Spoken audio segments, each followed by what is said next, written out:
Are you winning? Do you need help in your life or business? Could you use some inspiration, business strategies, and success principles? I'm Daniel Gomez, award-winning business coach, keynote speaker, and best-selling author. On the Daniel Gomez Inspire Show, we will help you create a successful life and elevate your business. Together, we will discover the keys that unlock your success and dreams.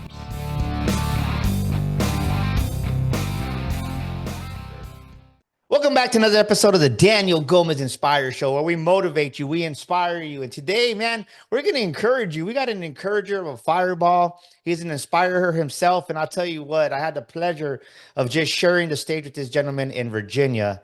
And that's what I love about speaking is you meet new people as God takes you around the world. So let's welcome to the Daniel Gomez Inspire Show, Jesse Wood. What's going on, my brother? What's up, Daniel? So good to be here. I'm so excited. I love your energy. You're like pumping me up right now. But yeah, uh, I'm excited for this, and I'm excited to see what this conversation brings out of us for all your listeners. I'm sure there's going to be some golden nuggets in here. So buckle in. If you're next to somebody, tell them buckle up because we're going to get this thing going. Buckle in and buckle up. Well, Jesse, I know the amazing person you are. Do me a favor, introduce yourself to the Daniel Gomez Inspire Show, please. Yeah, my name is Jesse Wood. I'm 38 years old. I live in Southeast Virginia, in the Virginia Beach, Hampton Roads area.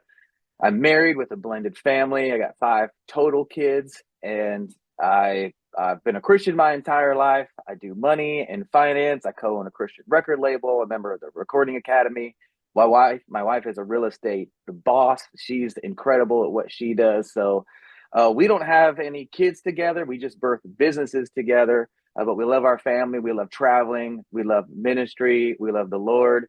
We love challenging ourselves and constantly trying to help each other be the best version of ourselves, because it also helps us continue to help those around us even better and more healthily as well. So hopefully that's some good information there. We were the #1 associate broker team in our agency in finance last year, our first full year in this business. So that was amazing. And my wife switched over to a new brokerage, Iron Valley, last year, and was the #1 team last month. So seeing some amazing success. So it's really just a testament to what God is doing in our life, just full kingdom, on business and in ministry side. And we really enjoy that blend and that balance, Daniel. So that's been exciting so I love far. it, man. God's really doing some cool stuff. Actually, when I met you, I have never flown to the Virginia area. And I'll tell you, we stayed at this Marriott right there in Virginia Beach. And I loved the view. Like it was so beautiful. And what caught my attention is I'm going down the main street. I can't think of the main street there in Virginia Beach, but it's like a big city but a little town. And it reminds me here not in San Antonio, but in Texas, there's a little town called Rockport, and it kind of has the same effect in Port Aransas, and it has that little pretty much small towns on the ocean. So I really enjoyed it. As I told my wife, I want to go back to Virginia Beach just to go back on vacation, not for work, just to go hang out. That I really enjoyed my time there. So let me ask you, I had the pleasure of just really meeting you and getting to know you. And one thing that I really liked about you is you're like me. You don't hide your faith. I love that. I think of anything kind of I admired about you the most was the fact that this dude is like me. Like, what is it about faith that you're not scared to hide in your business? Because so many people that are believers, right? They're believers and they're like, well, yeah, I'm a Christian, but I don't really bring it into my business. But you're like, you know what? God is who is my source.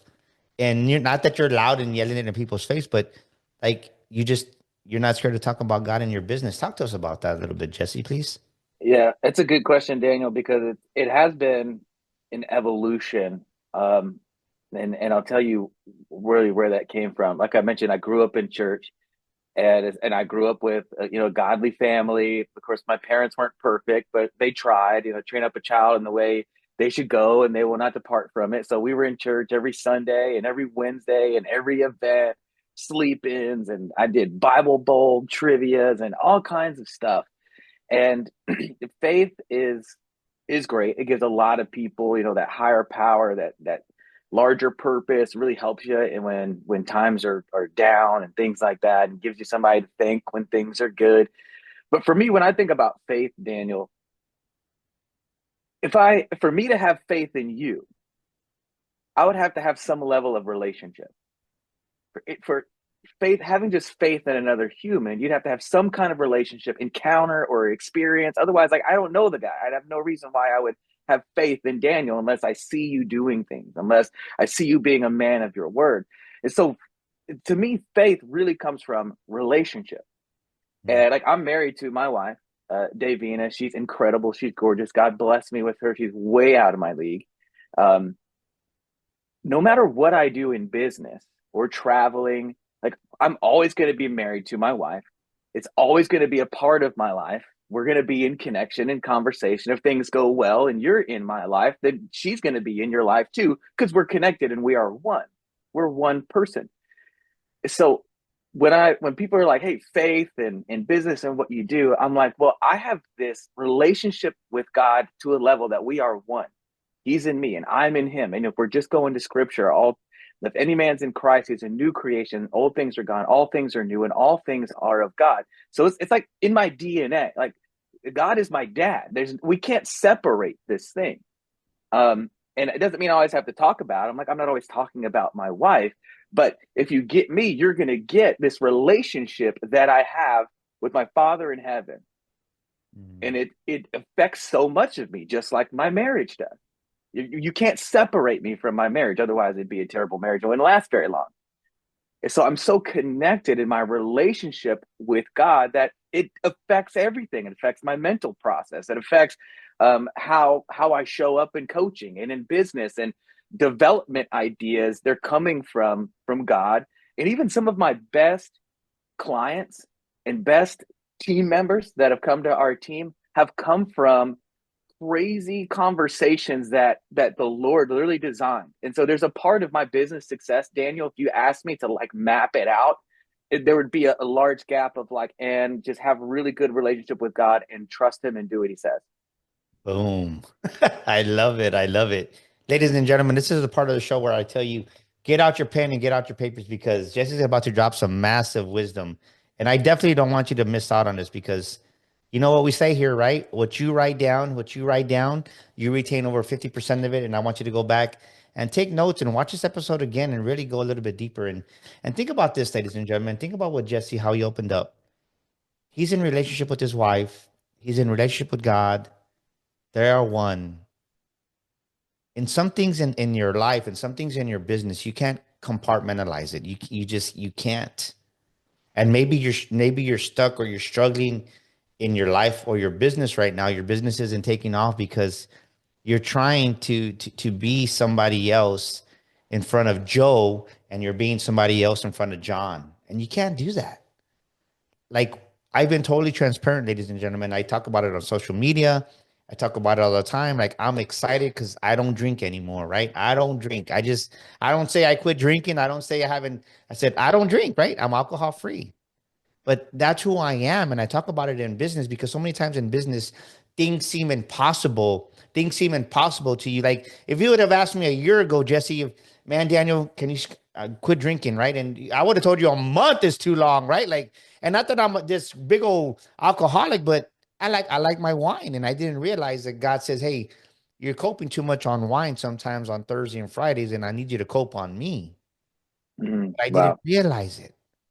So, ladies and gentlemen, open up your heart to this episode and really take notes because what is it right now? What is it right now that you're compartmentalizing?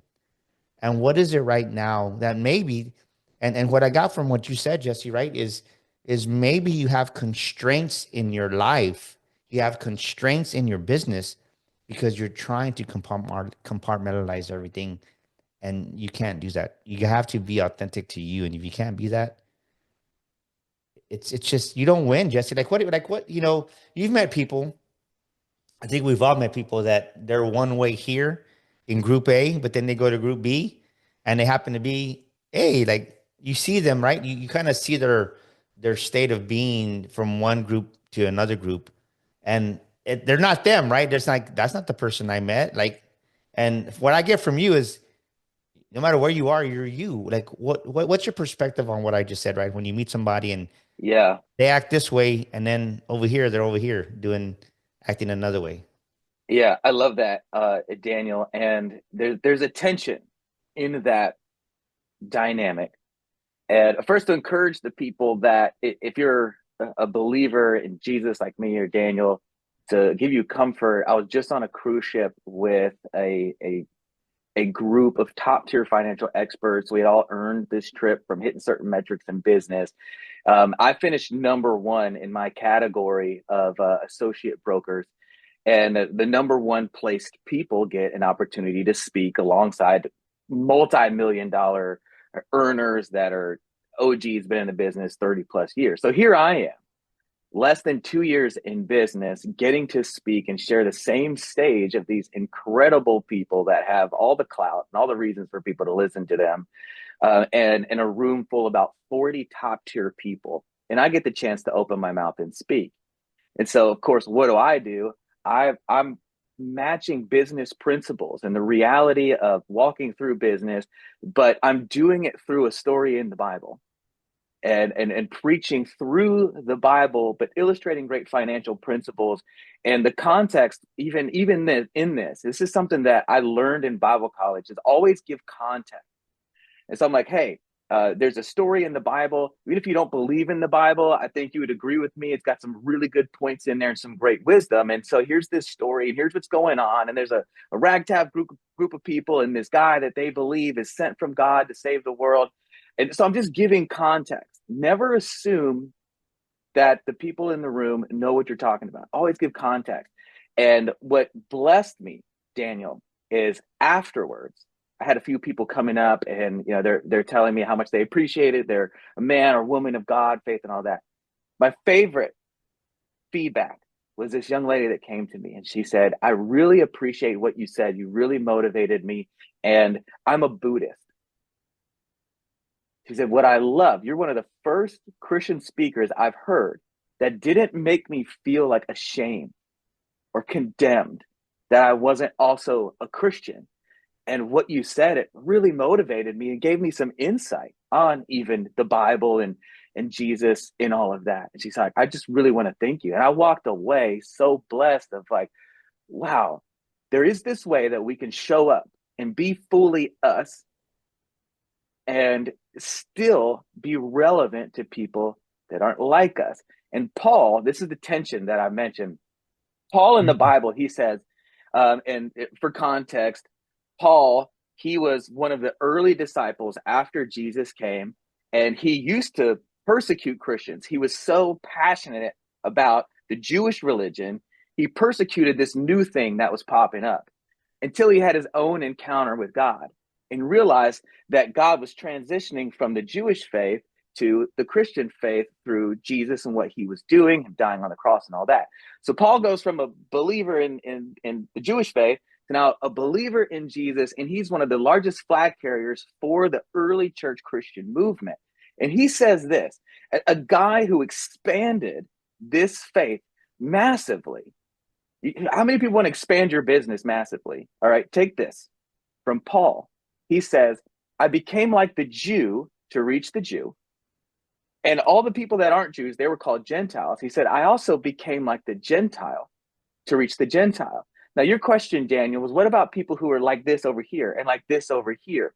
Here's what I believe about Paul is that no matter who he was talking to, he was still being integral to who he was, and his intention was to love people and get them into the next best phase of their life through sharing the gospel of Jesus. He just learned their dialect, he learned their language, he met them where they were. He wasn't judging. He said, "Hey, where are you? Let me sit with you, and can I take you on a journey and So, and so, and, so, so, and come so, with me in that."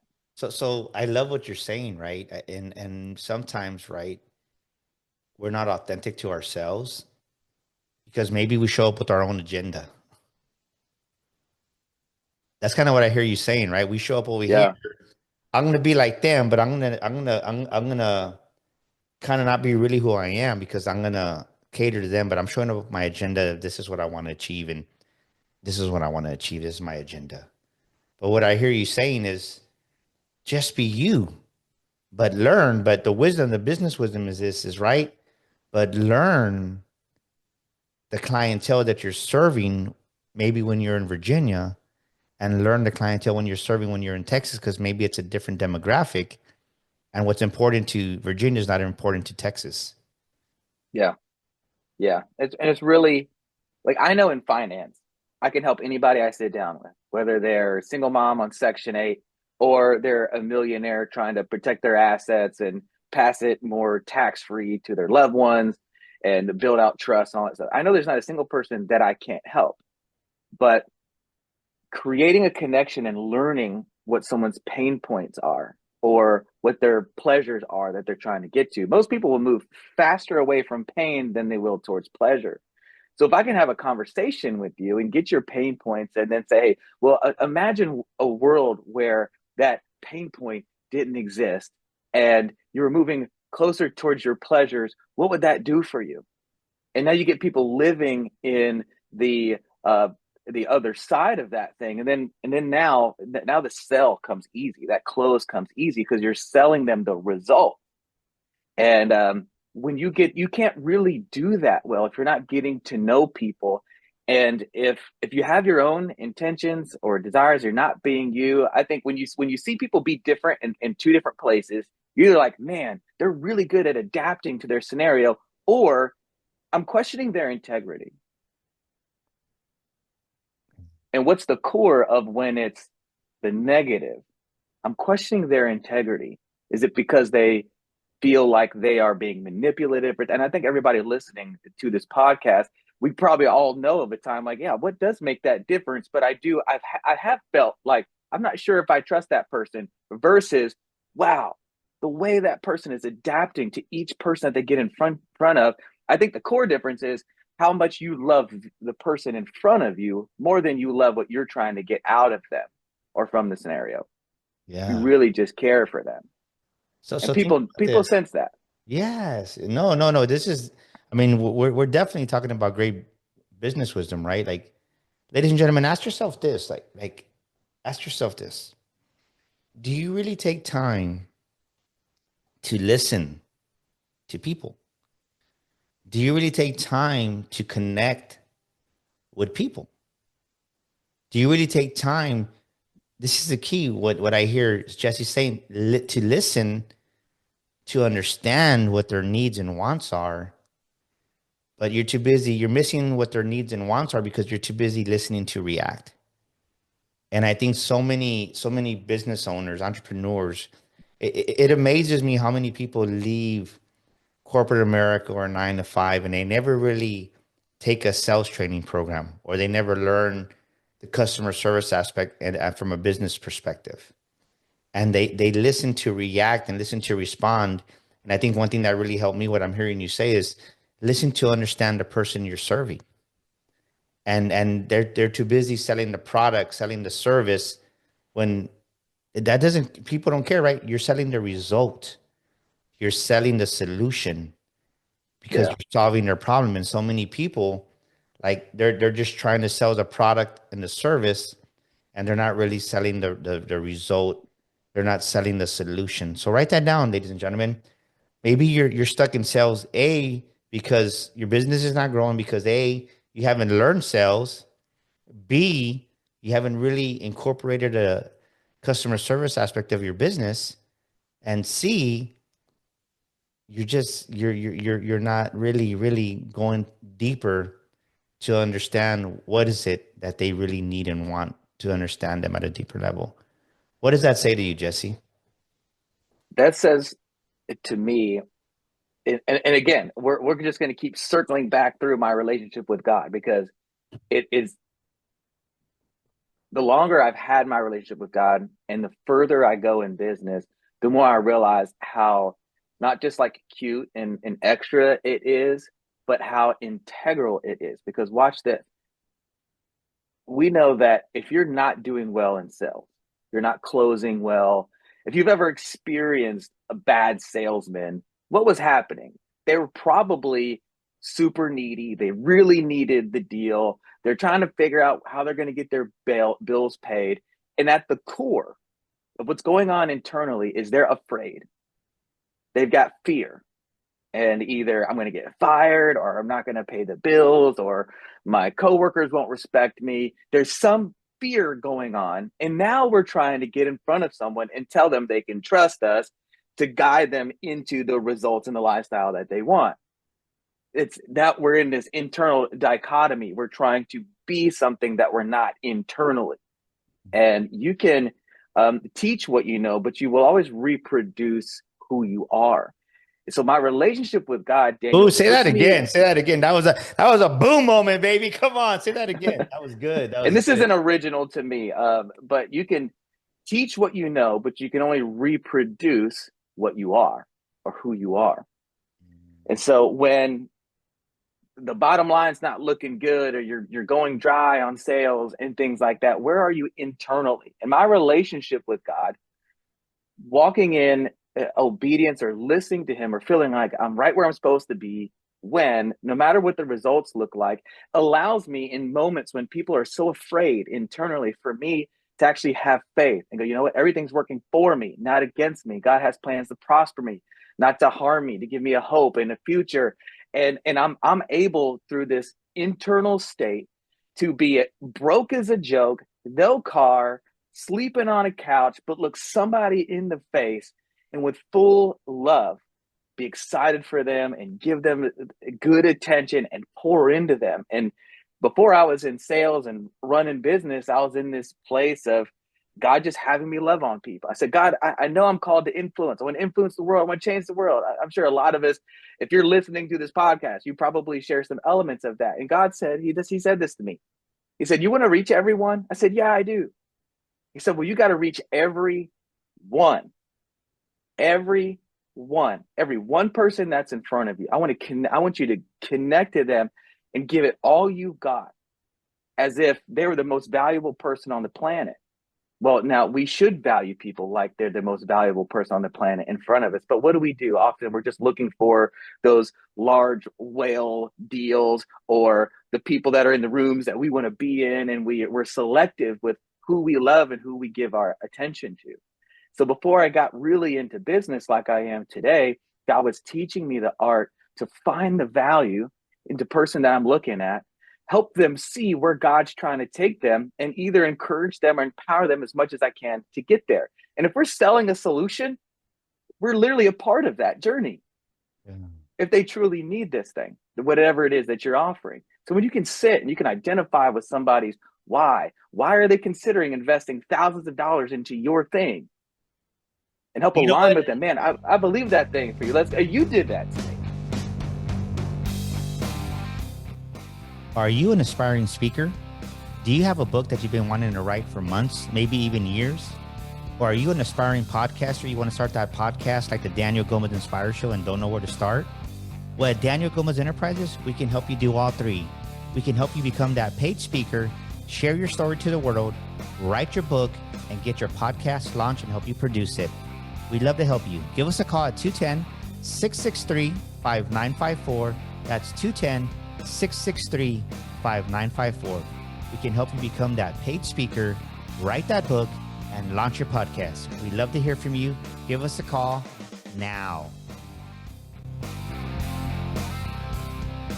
You know, I love what we're talking about, because you're in finances, right? And if you need help in your finances, to take action for your business and everything that having to do in that financial partnership, get with Jesse Wood. He'll help you. And right, I teach you the principles of wealth and money with the makings of a millionaire mind. And it amazes me, this, Jesse, how people say, well, money's not important. And right, well, money's not everything. And I'm like, the ironic thing about that is, most, right, money is one of the most things that are most wanted because we need it, but it's most, right, it's one of the things that's most misunderstood. People misunderstand money. They misunderstand the concept of having money. And then they wonder why their life is broke. They wonder why their businesses are in the red, because they have the wrong misunderstanding, right? They have the wrong understanding of money. And then they say money's not important. And I'm like, okay, well, Can you buy food without money? Well, no. All I want is love. Okay, well, great. Can you go to the bank and tell, you know what, Jesse, man, you know what? I know I got this annuity from you. I know I got this thing, but I'm gonna pay you with love today. Jesse's gonna be like, no, that's not gonna work. Go tell AT&T that and T-Mobile that. You know what, T-Mobile? I can't pay my cell phone bill today, but you know what? I got a lot of love today. Can I pay you with love today? They're gonna be like, you're freaking nuts, man. But people don't realize how like dumb some of the things we say as human beings. Like it's dumb. It doesn't make any sense. And I've been right. I remember when my son Julian was born in 2000. Like we were broke, right? I had to sell CDs to go buy him milk and Pampers. I remember that 25 years ago because he's 25. I remember that. That was one of the lowest parts of my journey in life and financially because God humbled me in that season. But it's like you need money to buy milk for your kids. You need money to buy and right. Why do you think people? First of all, I'm gonna. It's a two part question. Right? Why do you think people misunderstand money so much, and then they don't see right the importance of it? Yeah. Generally, and what I'm passionate about and what I do day in and day out is number one, I think there's just a lack of education when it comes to finances. And to give you a different example, I I grew up in the country. I love firearms. Used to train with military and stuff like that. So it's just a fun hobby. I don't like collect a bunch of guns, but I am a very experienced and comfortable with the firearm. Been around them a lot. I've been trained on them. I have a concealed carry and all that. Well, I married my now wife, and she was like so nervous the fact that I had a gun in the house. And I'm like, look, here's what we're going to do. I'm going to take you to the gun range and I'm going to put you in front of an instructor. Not, I don't want you to become like SEAL team ready. I just want you to be comfortable enough that if anything happens or a gun falls in front of you and there's some attacker trying to get at you or kill somebody else, like you at least feel comfortable enough to pick this thing up and operate it to a level that you're not going to endanger yourself and other people. I want you to get familiar enough with it so you feel comfortable handling that thing. I think a lot of people, they have issues handling money because they have zero real familiarity. They have zero real education around these things. And all they're doing is blindly putting it where their HR department says they should put it. And they have zero understanding anything that's going on. So then it's like, oh, let's not talk about it. Because the moment we talk about it, we have to address the fact that you have a responsibility to do your part to be comfortable with it and to pass on that education to your kids. Now, that's why I love financial education. Yeah, On the Christian side of things, we have this section in the Bible that talks about how the love of money is the root of all evil. We even see this rich young ruler, this wealthy young guy comes in contact with Jesus, who's changing the world. This guy's like, hey, I want to follow you. What do I need to do? Well, Jesus realized one of the biggest strongholds that he had in his life was his love of money. So he said, go sell everything you have and follow me. And the guy opted out. He went away brokenhearted. Now, that advice was not Jesus telling all of us to go be poor and follow him. Jesus could see the stronghold in his life. But like you said, what is the tool? What is the purpose of money? And if I said, well, we shouldn't be concerned about money and it's terrible, you shouldn't focus on it. If you were a contractor building a construction business, would you think it's weird that that contractor would be checking on his tools every day and keeping them lubricated, making sure there's fresh saw blades and training his people how to use it well, making sure he doesn't cut a finger off and being careful and learning about these things? You would you would not second guess that for 1 second. But here in the game of life, trying to build a legacy, trying to build business, trying to build your home, trying to build security, money is just a tool. So when I sit down with people, my clients, first thing I do is I align with their goals, dreams, and visions. Like if you told me, Daniel, if your wife said, hey, I want a new couch, you wouldn't give her $1 million for her to go throw it on the floor in the living room and sit on it. She would take the money you give her and go buy her dream couch. Money is just a conversion tool to get the things that we're trying to actually have in our life. So when you get stuck on the money, that kind of doesn't make sense. If a contractor's like, man, look at my tool. I'm like, yeah, but what are you doing with it? Can you build my house now, please? Like, can we get to work? Can we Yes. do something with this? So when you're educated about the tool, we're not afraid of it. We're not afraid to touch it and talk about it, but we understand what we're trying to build and we get a blueprint. People, the Bible says, without vision, people cast off restraint, which means if you have a vision, you'll be disciplined. So I help people grab that vision so they can be disciplined with their money. And we use it now and we pick the right tools to get them to their goals. And now What they're happy. I had this thought come to mind, what you said, right? With the, I like your contractor story, by the way. That's a great analogy. You're actually a pretty amazing storyteller. I love that, brother. Money helps you build things. Like people, like write this down right now, right? Like this is an amazing episode, and thank you so much for dropping so much wisdom, Jesse. But ladies and gentlemen, get out your pen and paper right now and write down what are my real, not my surface level beliefs, because so many people, what hurts me right now is I see so many people living on the surface level, Jesse. Yeah. You see somebody, good morning, how you doing? "Oh, I'm doing great," and really their life's falling apart. Or you see somebody, hey, how's your day going? "Oh, it's going great," and really it's not. So, ladies and gentlemen, stop living life on the surface right now for this episode and write down, what are my real money beliefs? What is my real, capitalize it, relationship with money? And if you don't see money as something that can help you build things, you're never going to attract money. Like, listen to what Jesse said. I even wrote that down because I liked it so much, right?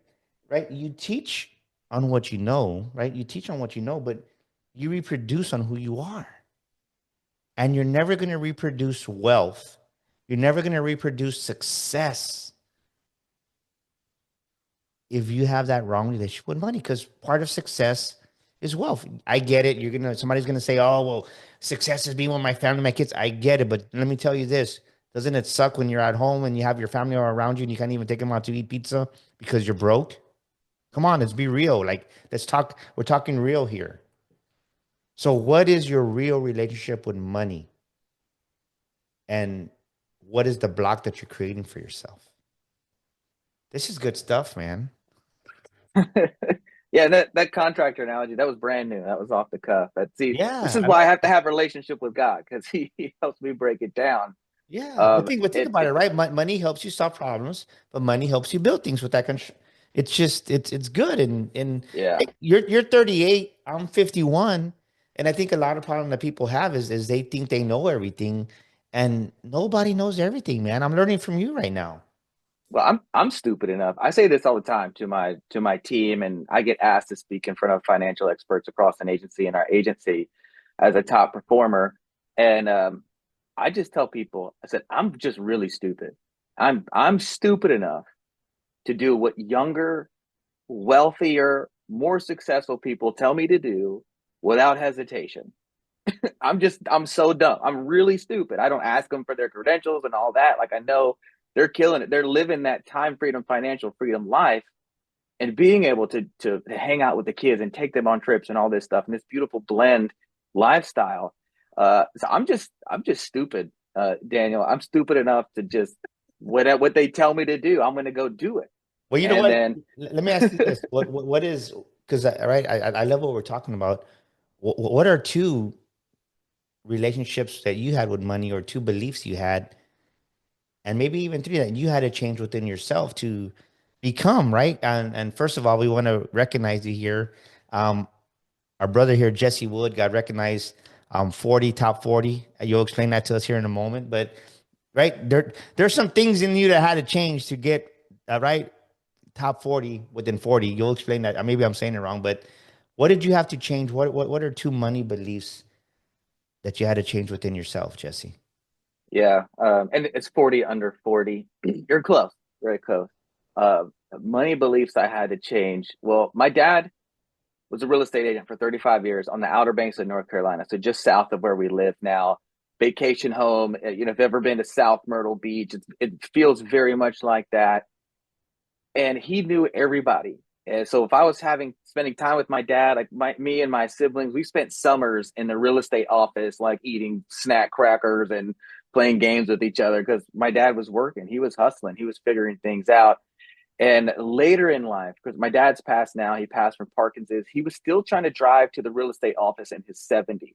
And so one day he fell asleep at the wheel, and we had to take his license away from him, his driver's license away from him. And that really put him in a state of depression because he'd been doing this for so long.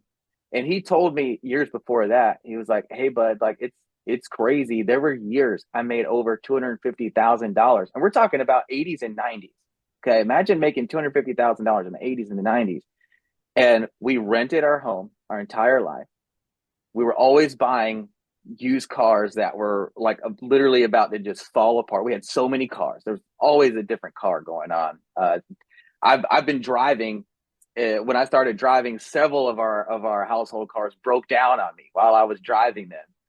And but I saw my dad hustling and working, and he even had a land surveying company. When you're on an island, a lot of properties need surveys. And so I even saw him have symbiotic businesses and monetizing his network even more than just transactional real estate. So I learned a lot from him, but I had to really ask the Lord, like, what is going on here where he just is on this hamster wheel with money? It seems like there's just never enough going around. Again, another thing is financial education. I had to get educated for myself and then really discipline. Once you find out, okay, this is the plan, I need to start getting more disciplined with my money.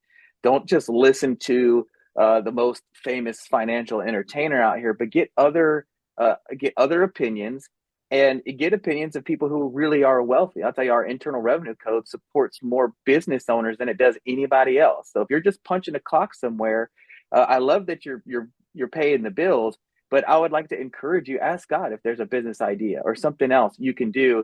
I think last year the stats were about 40% of households had a second stream of income, and some of it's just to survive. If you feel like you got to do a second stream of income So just to I don't survive, want to I don't want to lose what you were saying about your dad though. So your dad's on the hamster wheel. God gives you an insight. yeah.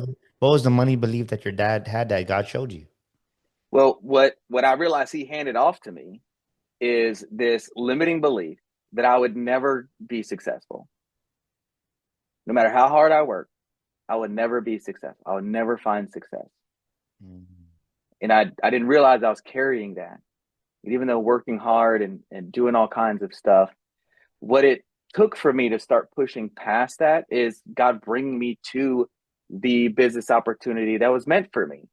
And I'm working on some trainings on how to identify a great business opportunity because of how key the that was a linchpin in the shift for me and my wife. Us just finding the right place that fit us, that fit our mission, that fit our calling. That even though it's hard, we're driven to go put energy into it, and then also know what to do with the money when it's coming in, because you can only you generate money one way and then you take care of it another way, and we got to do both of those things. But I had to look myself in the mirror a little over a year ago, Daniel, and promise myself that I wasn't going to be the one to get in my own way. And I never had deep conversations with my dad about it. Of course, he's passed now, so I couldn't call him and say, hey, what do you think Yeah. about this?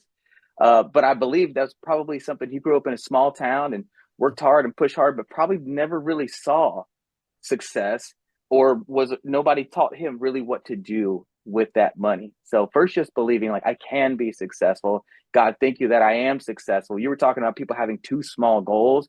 One thing I've learned about big goals is saying, Lord, I'm so thankful and I'm grateful that my business is generating $1 million a month, so we can live truly financially free and help other people build into their purpose and destinies in the kingdom.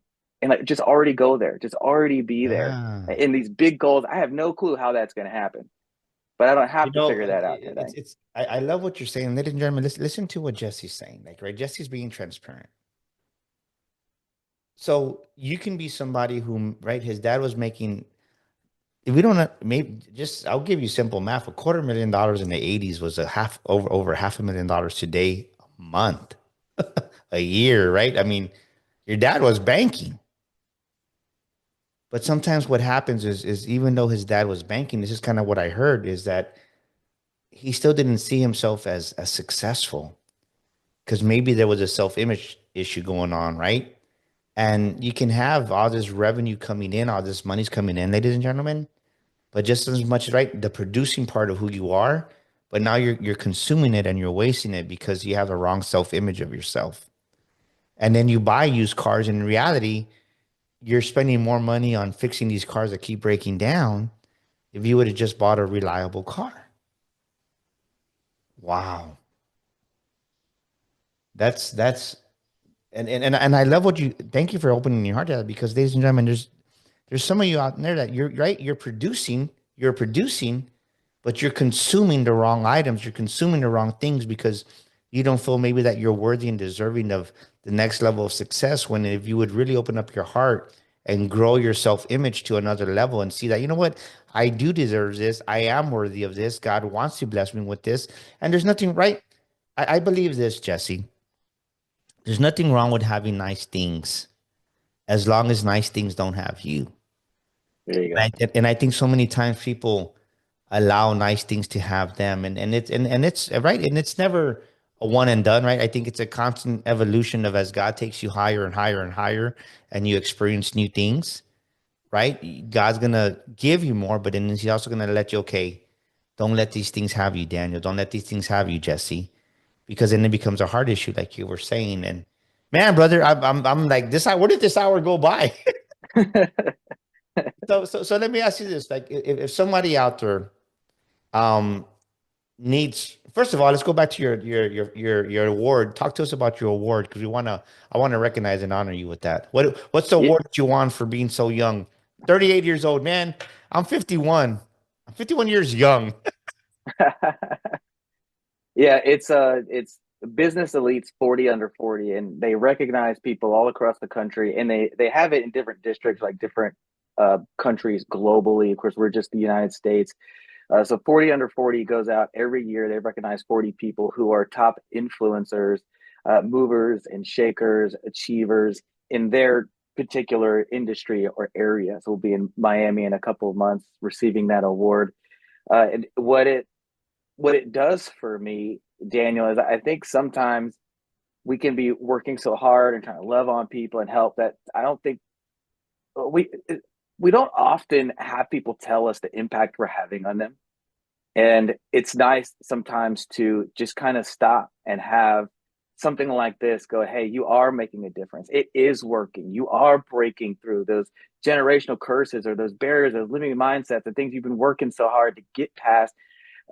When you make micro movements every day, it's hard to tell sometimes how much you've moved over the long term. And so for me and my wife, it's a testament to the the grind, but the prayers, the belief, the support of our family and friends, us working hard together, and seeing what God has been doing, try to do through us in advancing the kingdom and helping other people walk into their dreams, being trailblazers. And what I love about it too is honestly, what it does for me more personally, Daniel, is when we come into relationship with God, when we first opt in, we are believing in God. We're trusting in Him that what we're Yeah. hearing is true. But what I've learned about being a kid in the kingdom and growing up in this family of God is that when you're raising children, you start giving them more responsibilities as you trust them. And God's a good father. The Bible says He doesn't give us more than we can handle. So, what this does, it's kind of like imagine your dad saying, hey, I'm going to give you more responsibility because you've been showing me that I can trust you with even more. So, with great, weight comes great responsibility, but it says to me that God is proud of me. And He's like, hey, I'm going to keep bringing people to you because I can trust you to love them the way I would love them when they get in front of you. And so I feel that responsibility and I feel that weight. But I'm so thankful and grateful that the Bible says that God is looking through the earth to and fro for somebody that He can trust.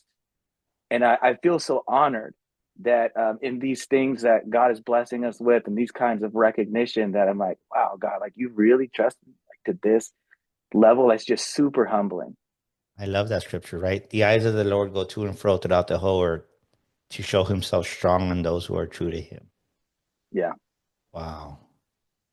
How does somebody get a hold of you, man?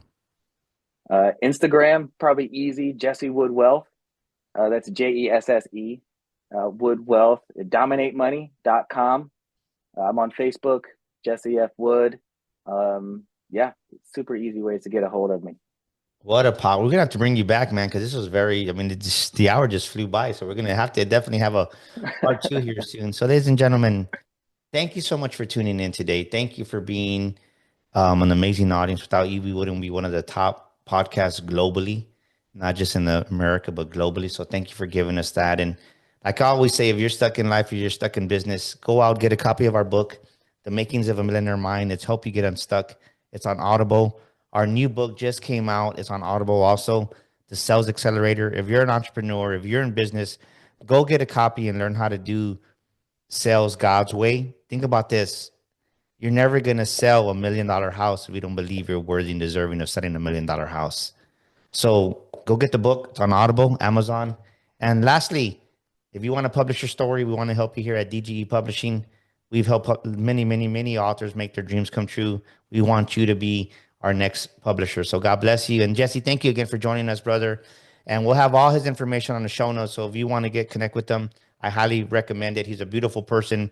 His heart is real. And Jesse, thank you so much again. Ladies and gentlemen, until next week, we'll see you here on the Daniel Gomez Inspires Show.